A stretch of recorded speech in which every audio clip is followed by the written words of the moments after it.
नमस्कार, हम प्रियांशु सिंह और आप सब देख रहल बनी टॉप 10 भोजपुरी। और आज आप सबके बीच में लेकर आगिल बनी 23 मार्च के शाम के 4 बड़ी खबर जो जुड़ल बटे हमनी के भोजपुरी इंडस्ट्री के सुपरस्टार के तरफ से। तो वीडियो के शुरू से लेकर अंत तक देखत रही। वहीं बह जाओ सबसे पहलका खबर की ओर। तो सबसे पहलका खबर निकल के आ रहल बटे दबंग स्टार खेसारी लाल यादव जी के तरफ से।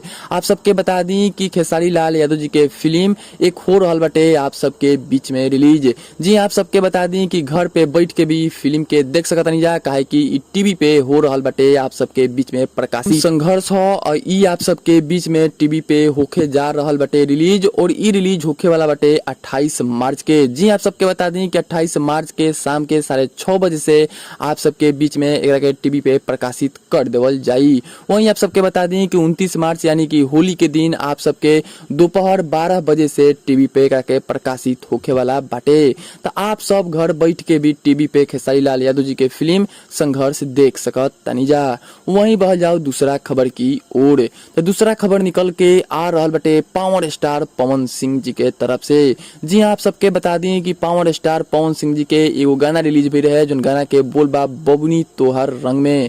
जी आप सबके बता दी कि गाना 6 दिन लगता ट्रेंडिंग में ट्रेंड करत नजर आवत है, जो उनकी मेन पेज पे ट्रेंडिंग में ट्रेंड करत नजर आवत है। वहीं आप सबके बता दी कि गाना आज भी ट्रेंडिंग पे ट्रेंड करत नजर आ रहा बा। मेन चार्ट पे ना बल्कि ई म्यूजिक चार्ट पे आज भी 10 नंबर पे ट्रेंड करत नजर आ रहा बटे पावर स्टार पवन सिंह जी के ई गाना। आप सबके बता दी कि बहुत लोग कही कि अभी ट्रेंड नहीं करत। जी आप सबके बता दी कि म्यूजिक चार्ट पे ट्रेंड करता, जैसे कि आप सब हम वीडियो के माध्यम से दिखा रहा बानी आप सबके बीच में स्क्रीन पे।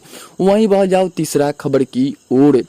तो तीसरा खबर निकल के आ रहल बटे हमने के भोजपुरी इंडस्ट्री के दोनों सुपरस्टार के तरफ से। पावर स्टार वहीं पे दबंग स्टार के तरफ से। आप सबके बता दी कि पावर स्टार और पवन सिंह जी वहीं पे दबंग स्टार खेसारी लाल यादव जी के साथ एक शो में नजर आवे वाला बाणे गोविंदा। जी आप सबके बता दी कि बॉलीवुड के हीरो नंबर 1 गोविंदा, उनकी पावर स्टार पवन सिंह जी वहीं पे खेसारी लाल यादव जी के साथ एक शो में नजर आवे वाला बाणे। और ई शो होके जा रहल बटे बिग गंगा खती, जो टीवी चैनल खती ई शो अभी मुंबई में शूट होखत नजर आ रहल बा, जो कि आप सब ई फोटो या वीडियो के माध्यम से आप सब ई जरूर देखले होखन। जो शो बाटे आप सबके बिग गंगा पे देखे के मिली टीवी चैनल पे। और ई हो सकता कि आप सबके बीच में होली के दिन ई प्रकाशित होगी आप सबके टीवी पे। लेकिन अभी नहीं बताओ गए कि आखिरकार ये आप सबके कब देखे के मिली, लेकिन पूरा उम्मीद बा कि आप सबके होली पे देखे के मिली ई दोनों तीनों सुपरस्टार के एक साथ टीवी पे। चौथा खबर निकल के आ रहल बटे अवधेश प्रेमी यादव के तरफ से। जी हाँ आप सबके बता दी कि अवधेश प्रेमी यादव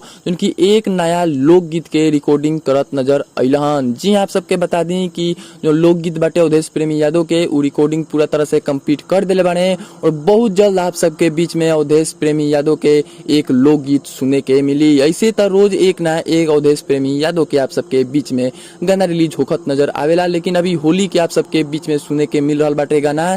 लेकिन बहुत जल्द आप सबके बीच में एक लोकगीत के फर्स्ट लुक जारी होखे वाला बाटे आप सबके बीच में। तो कमेंट में आप सब जरूर बताएं कि आज के शाम के चारों खबर में से सबसे अच्छा खबर कौन सुपरस्टार के लगल। ये कमेंट कइल ना भूलम। फिर से मिलता नहीं एक ताजा खबर के साथ, तब तक देखत रही टॉप 10 भोजपुरी। जय हिंद।